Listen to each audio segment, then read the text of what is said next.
Selamat datang di channel Alur Donghua. Sebelum menonton, silahkan subscribe, biar Mimin tambah semangat update-nya. Selain 72 pedang terbang bintang, ada 3 pedang lain di tanah, 1 putih, 1 hitam, dan 1 hijau. Ketiga pedang ini semuanya adalah senjata abadi. Bahkan sebelum diaktifkan, sudah memancarkan gelombang fluktuasi hukum. Han Li mengambil pedang putih itu. Pedang itu berwarna putih tulang. Meskipun itu juga lurus, tubuh pedang itu tidak rata, seolah-olah itu dimurnikan dari tulang kaki sejenis binatang iblis. Dia melambaikan satu tangan, dan pedang tulang putih itu langsung menyala. Gelombang angin yin putih muncul di sekitarnya, dan seluruh pedang memancarkan niat dingin yang menusuk tulang. Bahkan dengan ketangguhan tubuh Han Li, dia masih gemetar. Namun, air laut di sekitarnya tidak membeku. Matanya menyala. Hukum yang terkandung dalam pedang tulang putih sepertinya hanya berpengaruh pada tubuh, yang cukup ajaib. Itu bisa digunakan untuk berurusan dengan beberapa kultivator dengan tubuh yang kuat. Han Li mengesampingkan pedang tulang putih dan mengambil pedang abadi hitam lainnya. Pedang ini benar-benar hitam dan jauh lebih pendek dari pedang abadi biasa. Panjangnya hanya 1 kaki, dan tubuh pedang itu ramping. Ada garis hijau gelap samar terukir di atasnya. Murid Han Li tiba-tiba menyusut, dan jarinya menyapu melewati bilah pedang hitam. Dia merasakan sedikit sakit di jarinya, dan luka muncul di ujung jarinya. Lukanya hitam pekat, dan dengan cepat membusuk. Pada saat yang sama, dengan cepat menyebar ke sekitarnya. Racun yang sangat kuat, mata Han Li mengungkapkan sedikit kekaguman. Saat dia bergumam, sebuah bola cahaya keemasan muncul di ujung jarinya. Kecepatan penyebaran racun hitam di jarinya segera berkurang, dan jejak hukum racun yang terkandung di lukanya dipaksa keluar. Luka hitam itu dengan cepat menjadi gelap, dan setelah beberapa tarikan napas, luka itu menghilang tanpa bekas. Jarinya kembali ke keadaan semula.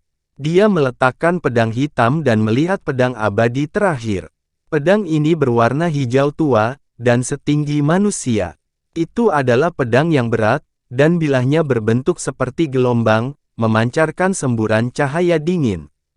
Di antara 3 pedang abadi, pedang ini mengandung kekuatan hukum paling besar. Itu tidak kalah dengan senjata abadi Gong Sujiu, Feng Tiandu, dan yang lainnya.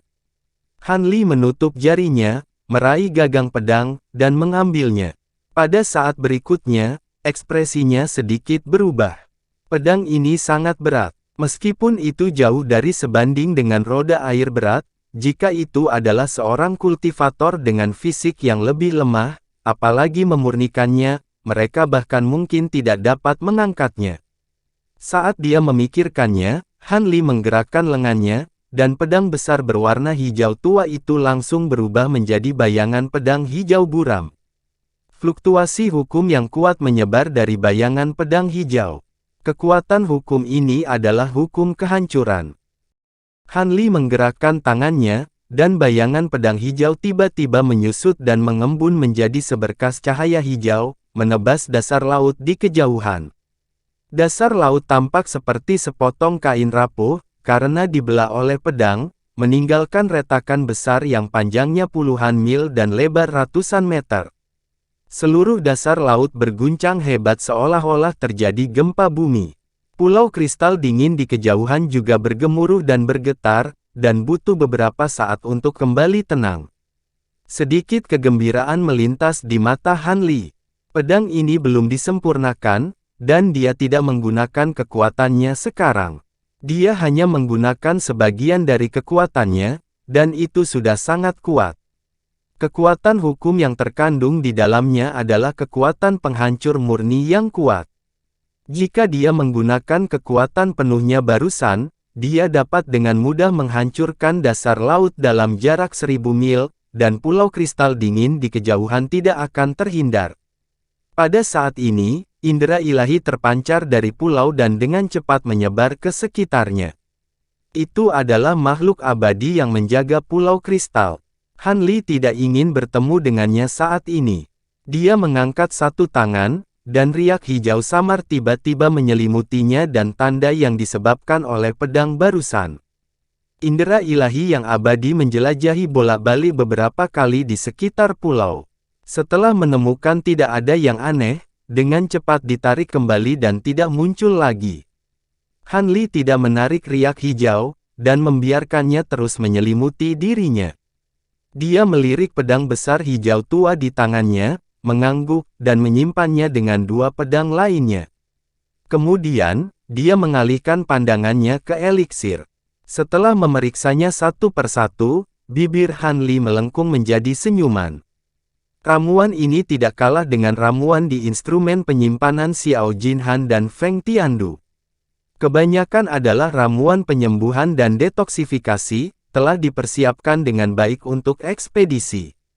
Setelah memilah ramuan, dia melihat hal terakhir. Ada dua buku giok dan sehelai sutra yang aneh. Salah satu dari dua buku giok berwarna emas muda, dan yang lainnya berwarna biru muda. Yang terakhir jauh lebih tebal dari yang pertama.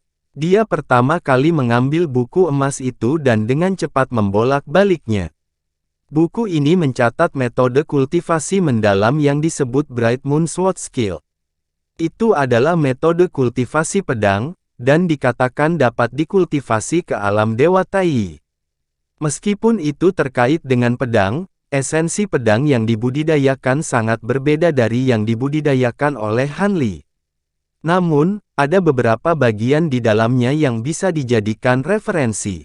Setelah meletakkan buku ini, dia mengambil buku giok biru muda lainnya. Setelah memindai melalui itu, jantungnya berdetak kencang. Buku kuno ini mencatat semua jenis teknik pedang yang sangat bagus, dan jumlahnya hampir 1000. Setiap teknik pedang sangat indah, dan itu membuka matanya. Keterampilan pedang ini tidak hanya digunakan untuk membunuh, tetapi juga untuk membunuh setan batin dan melatih jiwa seseorang.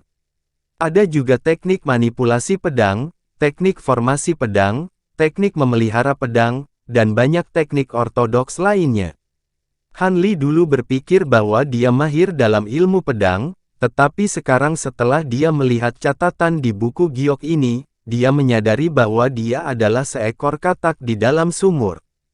Jalur kultivasi pedang sangat luas dan tidak terbatas. Apa yang dia kuasai sebelumnya hanyalah setetes air di ember. Han Li duduk bersila dan membaca buku batu giok seperti sedang mabuk. Segera, dia menyelesaikan paruh pertama buku giok dan membalik ke paruh kedua.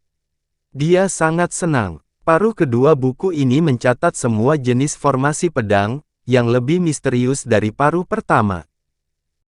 Formasi pedang bayangan pasir liar. Formasi pedang jiwa bulan tidur. Formasi asal pedang 3 talenta. Satu persatu, formasi pedang yang indah menyebar di depan Han Li. Tidak hanya ada untuk membunuh, tetapi ada juga formasi pedang untuk menjebak, pertahanan, dan bahkan formasi pedang yang menggunakan ki pedang untuk merangsang titik akupuntur tubuh dan melatih tubuh. Itu adalah pembuka mata bagi Han Li. Han Li melihat-lihat dengan cepat dan segera mencapai akhir buku. Di akhir buku, ada juga formasi pedang, dan itu tidak kecil. Setelah beberapa kali melirik, dia tidak bisa menahan diri untuk tidak berseru kaget. Setelah beberapa waktu, Han Li mengangkat kepalanya dan matanya berkedip. Formasi pedang ini disebut formasi pedang Bima Sakti. Seperti namanya, itu adalah formasi pedang bintang. Itu sangat rumit. Itu diciptakan oleh Taois tak bernyawa setelah mempelajari semua formasi pedang di dunia, dan kemudian memahami perubahan galaksi yang luas. Itu adalah puncak dari formasi pedang sekte pedang tak bernyawa, dan itu bisa membunuh musuh yang 1 atau 2 tingkat lebih tinggi. Bahkan bisa dikatakan bahwa berbagai teknik pedang dan formasi pedang yang tampak menyilaukan mata sepertinya hanya ada demi formasi pedang terakhir ini. Formasi pedang terakhir ini adalah puncak dari formasi pedang. Untuk mengatur formasi pedang ini, dibutuhkan 72 pedang terbang, dan itu haruslah pedang terbang yang mengandung kekuatan bintang.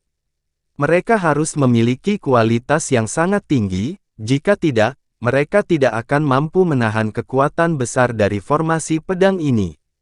Setelah formasi pedang terbentuk, setiap pedang terbang akan beresonansi dengan bintang di langit, dan kekuatan bintang akan turun, membuat formasi terlihat seperti galaksi bintang. Dapat dikatakan bahwa itu berada di luar jangkauan formasi, dan dapat memperoleh jalan alami langit dan bumi. Meskipun kekuatan formasi ini hebat, ia memiliki persyaratan kultivasi yang tinggi.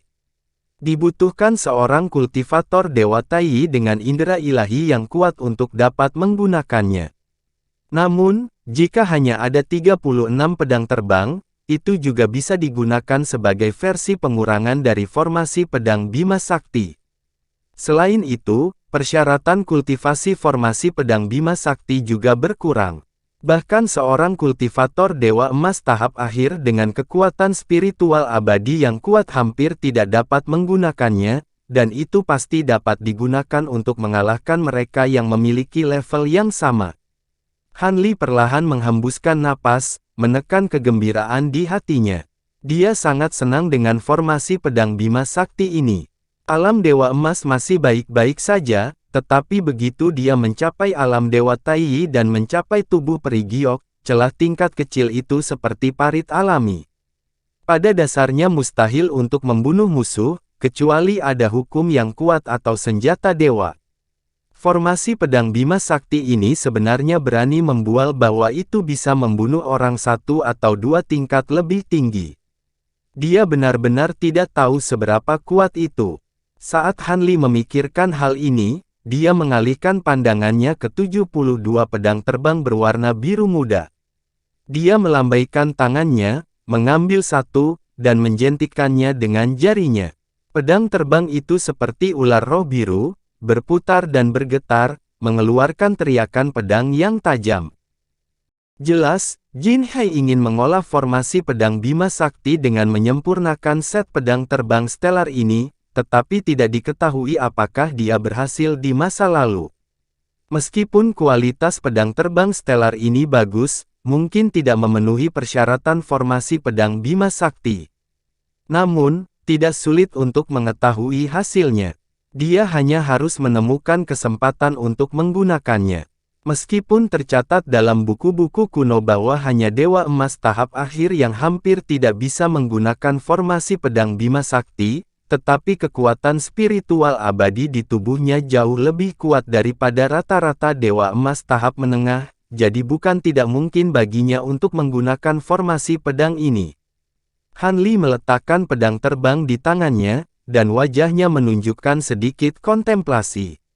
Bahkan jika pedang terbang stellar ini dapat menggunakan formasi pedang Bima Sakti, dia memperkirakan bahwa itu hampir tidak mungkin. Untuk menunjukkan kekuatan sebenarnya dari formasi pedang Bima Sakti, dia harus menyempurnakan set pedang terbang stellar lainnya. Secara kebetulan, dia memiliki 72 pedang hangat awan bambu, dan kualitasnya jauh lebih unggul dari pedang terbang stellar ini. Meski tidak mengandung kekuatan bintang, bukan tidak mungkin untuk mengubahnya. Buku kuno ini mencatat banyak teknik pemeliharaan pedang yang mendalam, dan di antaranya adalah teknik rahasia yang menarik kekuatan bintang untuk menyempurnakan pedang terbang. Itu disebut arai pengumpulan roh bintang.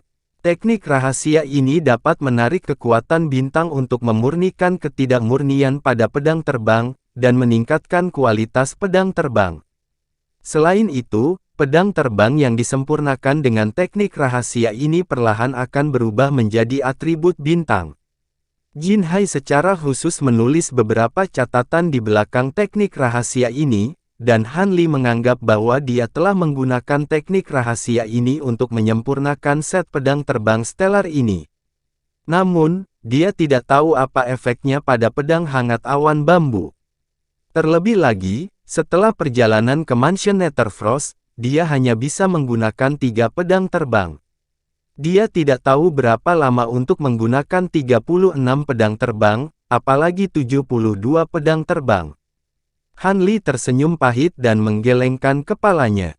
Setelah menarik napas dalam-dalam, tatapan Han Li tertuju pada sehelai sutra terakhir.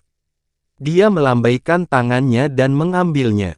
Menurut ingatan Jin Hai, sehelai sutra ini mencatat lokasi harta karun.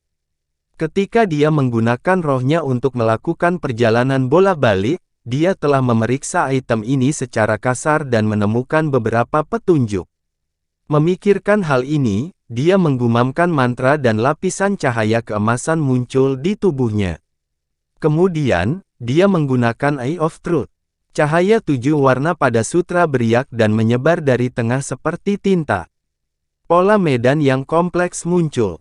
Han Li menyipitkan matanya dan dengan hati-hati memeriksa peta itu. Dia sedikit mengernyit. Peta medan ini tidak terlihat lengkap. Tampaknya menjadi bagian dari peta yang lengkap. Ada banyak titik putus di sekitarnya. Tidak mungkin untuk menentukan di mana itu hanya dengan melihatnya. Tatapan Han Li tiba-tiba berbalik dan jatuh di sudut sutra. Ada pola melingkar di sini. Sepertinya itu semacam tanda, tapi dia belum pernah melihatnya sebelumnya. Setelah beberapa saat, dia membalikkan tangannya dan menyingkirkan sutra itu. Menurut ingatan Jin Hai, lokasi yang ditunjuk peta ini berada di domain surgawi lain. Apalagi, setelah bertahun-tahun, lokasi harta karun itu masih ada.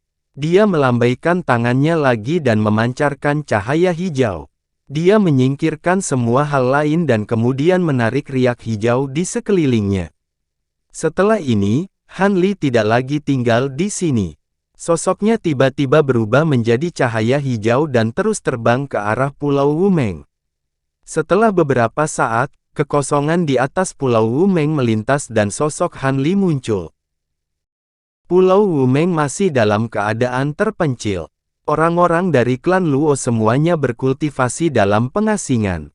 Manusia di pulau itu juga hidup dengan tenang. Itu adalah pemandangan yang damai di mana-mana.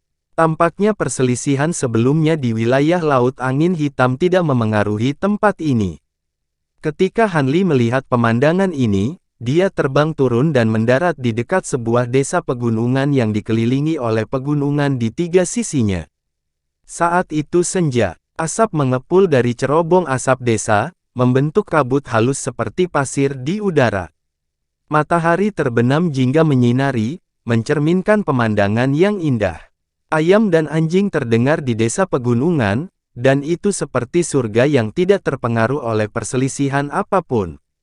Melihat pemandangan di depannya, mendengarkan tangisan ayam, bebek, sapi, domba, dan suara anak-anak berlarian dan bermain di desa, Han Li memiliki perasaan yang tidak dapat dijelaskan di dalam hatinya. Dia sepertinya mengingat kenangan masa kecilnya yang jauh, dan ada tanda-tanda samar dia tenggelam ke dalamnya. Dia dengan cepat sadar, dan sedikit keterkejutan muncul di matanya. Apa yang salah dengan saya? Saya telah melihat pemandangan fana semacam ini berkali-kali sebelumnya, tetapi saya tidak pernah merasakan apapun. Mengapa perasaanku begitu dalam saat ini? Mungkinkah ada masalah dengan kultivasinya? Dengan berpikir, Han Li memeriksa kondisi tubuhnya. Tidak ada masalah, lalu dia mengerutkan kening sedikit, tetapi dia segera santai. Momen kesenangan yang singkat tidak menyebabkan kerugian apapun. Sebaliknya, rasa relaksasi yang tak terlukiskan melonjak dari lubuk hatinya. Han Li menghela nafas dan menggelengkan kepalanya. Mungkin karena dia baru saja berada di mansion Netherfrost, dan hatinya terlalu tegang. Pada saat ini, ketika dia melihat kehidupan sekuler semacam ini yang sudah lama tidak dia lihat, hatinya menjadi rileks. Sepertinya jika ada kesempatan, dia harus benar-benar berkeliling dunia fana ini. Seharusnya banyak manfaat untuk penyesuaian mentalnya di masa depan. Tentu saja, sekarang bukan waktunya. Dia tahu di dalam hatinya bahwa segera, alam surgawi Beihan akan menjadi tempat masalah, dan kekacauan semacam ini mungkin akan berlangsung lama. Han Li melihat ke desa pegunungan lagi, dan dengan cepat menarik pandangannya. Sosoknya membumbung tinggi ke langit. Setelah beberapa saat, dia mendatangi keluarga Luo dan mendarat diam-diam di depan aula. Han Li sama sekali tidak peduli tentang ini. Sosoknya berubah menjadi cahaya biru dan melintas langsung ke pintu. Pembatasan awan biru sepertinya tidak menyadari hal ini. Di tengah aula, Luo Feng duduk bersila di atas futon, dikelilingi cahaya biru. Sosok Han Li diam-diam muncul di depan Luo Feng. Dia melihat situasi Luo Feng saat ini dan sedikit mengangguk. Bakat Luo Feng tidak buruk. Tampaknya dia tidak mengendurkan kultivasinya akhir-akhir ini, dan kultivasinya telah meningkat lagi.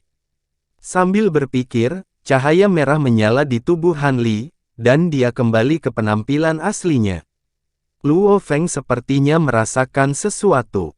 Dia membuka matanya dan melihat Han Li berdiri di sana, jadi dia buru-buru berdiri. Tuan Liu Xi, Luo Feng membungkuk hormat. Aku datang ke sini hari ini karena ada sesuatu yang ingin kuberitahukan padamu, kata Han Li ringan. Luo Feng terkejut, tapi dia buru-buru mengangguk dan berkata, tolong beritahu aku. Aku punya sesuatu untuk dilakukan dan akan meninggalkan Pulau Wumeng untuk jangka waktu tertentu. Segala sesuatu di pulau itu akan berjalan seperti biasa, perintah Han Li. Luo Feng terkejut ketika mendengar ini dan buru-buru bertanya, berapa lama kamu akan pergi? Sulit dikatakan, mungkin akan lama. Han Li tidak menyembunyikan fakta bahwa dia tidak tahu berapa lama dia akan jauh dari alam surgawi Beku Utara. Pertempuran antara Pulau Blackwing dan Pulau Azure Feather sangat sengit. Meskipun belum mempengaruhi Pulau Wumeng, itu akan terjadi cepat atau lambat. Tanpa Anda, kami tidak akan bisa menolaknya. Selain itu, dewa keliling itu mungkin memiliki pemikiran lain. Apakah Anda berpikir bahwa kekuatan iman tidak cukup? Aku bisa membuat manusia memujaku dengan lebih tulus. Wajah Luo Feng tiba-tiba menjadi pucat, dan dia buru-buru berkata, jangan khawatir, Laut Blackwing sudah tenang, dan pertempuran antara Blackwing Island dan Azure Feather Island tidak akan sekuat sebelumnya. Meskipun saya akan pergi, inkarnasi saya masih ada di pulau itu.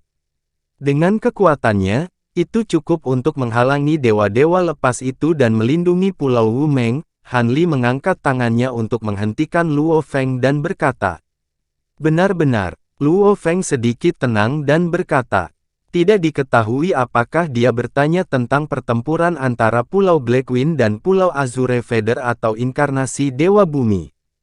Tentu saja, jangan khawatir, Pulau Wumeng juga merupakan tempat yang sangat penting bagiku. Tentu saja aku tidak akan meninggalkannya. Aku akan menangani semuanya dengan baik, kata Han Li. Itu bagus. Tuan Liu Xi, jangan khawatir. Keluarga Luo kami akan menjadi pelayan setiamu selamanya. Luo Feng sedikit rileks dan segera mengungkapkan kesetiaannya. Han Li tersenyum tipis. Dia mengeluarkan alat sihir penyimpanan dan menyerahkannya kepada Luo Feng. Dia berkata, ada beberapa sumber kultivasi di sini. Ambil dan gunakan. Luo Feng mengambil alat sihir penyimpanan dan memeriksanya dengan indera ilahi. Tubuhnya langsung menegang. Ada semua jenis bahan spiritual, batu roh yang tak terhitung jumlahnya, banyak harta roh, pil, dan hal-hal lain di dalam alat ajaib penyimpanan. Itu ratusan atau bahkan ribuan kali lebih banyak dari apa yang telah dikumpulkan keluarga Luo di masa lalu. Luo Feng bahkan tidak berani memikirkan memiliki begitu banyak sumber daya di masa lalu. Sekarang, mereka muncul di tangannya seolah-olah jatuh dari langit, membuatnya tertegun.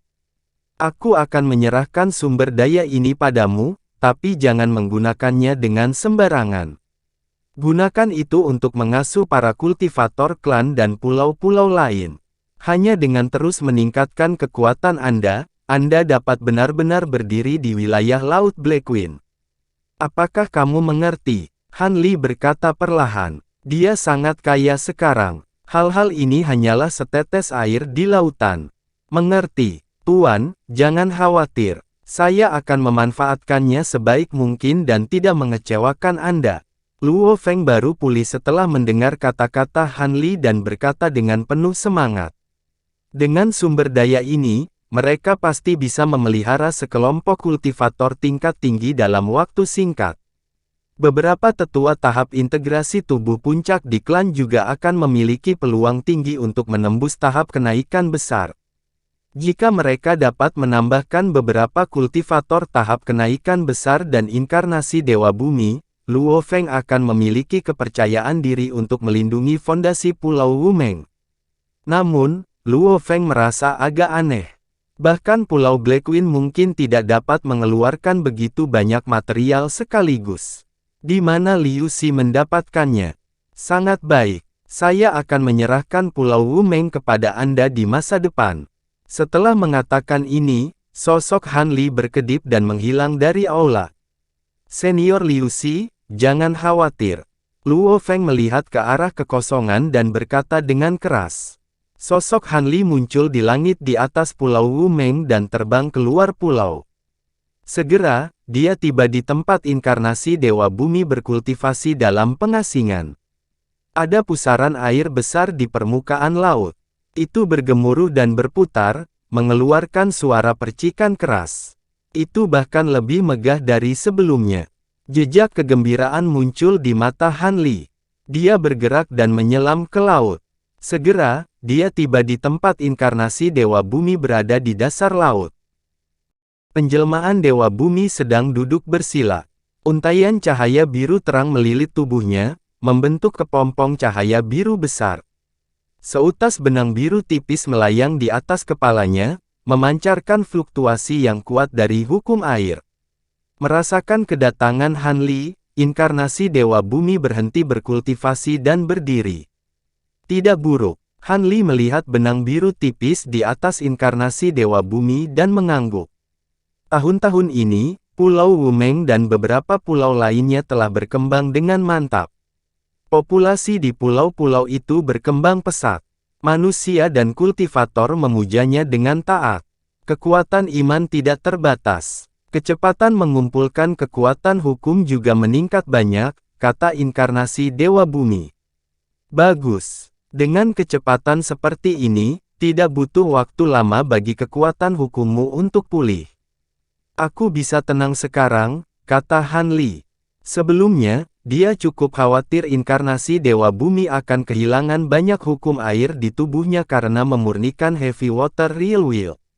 Sekarang, sepertinya dia tidak khawatir. Han Li melambaikan tangannya. Bendera biru kecil dan 3 pedang terbang biru muncul di depannya. 1 besar dan 2 kecil. Mereka tampaknya satu set. Ada juga cincin penyimpanan biru muda. Kedua senjata abadi ini adalah atribut air. Satu untuk serangan dan yang lainnya untuk pertahanan. Keduanya cukup kuat. Mereka untukmu untuk bertahan melawan musuhmu. Ada beberapa hal yang dapat Anda gunakan di ring penyimpanan. Ada juga beberapa alat ajaib yang bisa menyimpan air berat. Bawa mereka dan jaga tempat ini untukku. Han Li mendorong benda-benda di depannya ke depan dan menginstruksikan. Pulau Wumeng adalah titik awal setelah dia datang ke dunia abadi. Dalam arti tertentu, itu bisa dianggap sebagai kampung halamannya di dunia abadi. Meskipun dia secara tidak sengaja menjadi dewa leluhur, di sini, orang-orang di sini mempercayainya dari lubuk hatinya. Mereka memuja kekuatan imannya, yang membuatnya merasakan pengekangan khusus di lubuk hatinya. Secara alami, dia harus melakukan yang terbaik untuk melindungi mereka. Inkarnasi Dewa Bumi melambaikan tangannya dan menyingkirkan benda-benda itu. Dia mengangguk. Setelah memberikan beberapa instruksi lagi kepada inkarnasi Dewa Bumi, Han Li melesat ke langit. Berdiri di udara, dia menatap Pulau Wumeng dan menghela nafas dalam hati. Dia tidak tahu kapan dia akan kembali setelah pergi kali ini.